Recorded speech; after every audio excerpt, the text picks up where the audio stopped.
Hi, I'm John Turzak, and I'm going to answer the question for you, which is how to make black roux, or why would you make black roux? People make black roux because they are using it as some sort of Louisiana Creole Cajun style cooking preparation.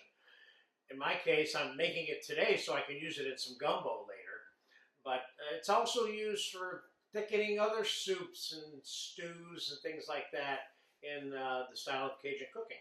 So there's a variety of ways that it's made. It can be cooked on top of the stove in conjunction with being cooked in the oven. You can use bacon fat, oil, butter, lard as the oil to mix the flour in. There's even baking the flour and blackening the flour with no oil and using that as a form of flour for flavoring things because it's then toasty, has that nutty, toasted brown flavor to it, the flour. But we're going to mix it with bacon fat today, and we're going to do that right now. I have a pan that's slightly warm here, and ours we're going to bake in the oven for whatever length of time it takes. Now,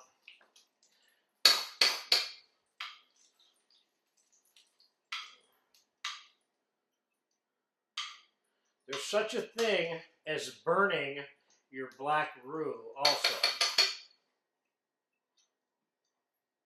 See if we can get this melted here for you. Doesn't have to be 100% melted anyway. Now we're going to put the flour in here until we reach a certain texture. This is typically 50-50. Oil or fat or olive oil or butter, whatever you're using. I'm using bacon fat because I'm making this for gumbo. This is very old world French until it gets to the part where it becomes black roux. That's just about exclusive to Louisiana origin. I'm not going to make it too thick because I want to be able to mix it a little bit while it's baking. So there's a good base roux right there. And like I said, I could cook this partially on top of the stove and then mix it into the oven. But what I'm going to do is I'm going to put this directly into the oven. We're going to time-elapse this. This is going to take a couple of hours. I'm going to cook it at a 350, 375 degree oven because I don't want to cook it too fast because I don't want to burn parts of the flour, and then mix it. And when I mix it, I discolor the roux and it's not even cooked. And I fool myself into thinking it's browner than it is because I mixed all the over dark stuff into the oil throughout the cooking process. So there it is. It goes in the oven, and I'll time-elapse this, and I'll be back maybe a couple of times over the course of time this is cooking to show you a couple of the different stages before we get to the completion of it. This is a fairly simple thing to do, but it's important to understand some of the variables and the length of time involved, etc. So I'll be back in about an hour, give or take, and I'll let you know how long it was, and then we'll look at it. All right, a quick update on the black roux. It's been cooking about 35-40 minutes, and I want you to take a look at what it looks like real quick. We're going to put it right back in the oven. See how it's getting brown? Bottom of it's even browner.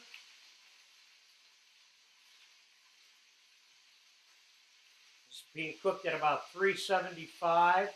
Can you cook this at a lower temperature? Yeah, you can. You can cook it at 350. You can cook it at 325. Depends how long you want to cook it.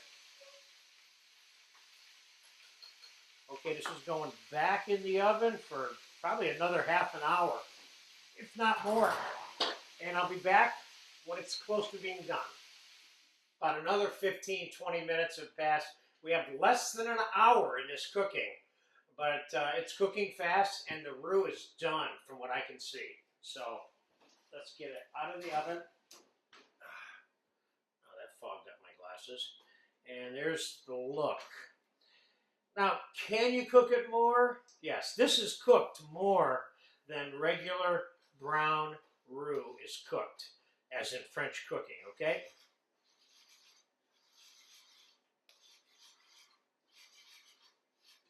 This is going to be perfect for this gumbo that I'm using it in. So there you have it. I would not touch this when it's hot, of course. I would let this completely cool and put it away and store it. Whatever you don't use, you can store.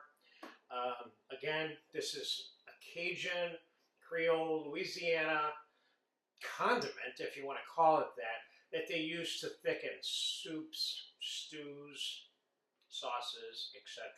Black Roux.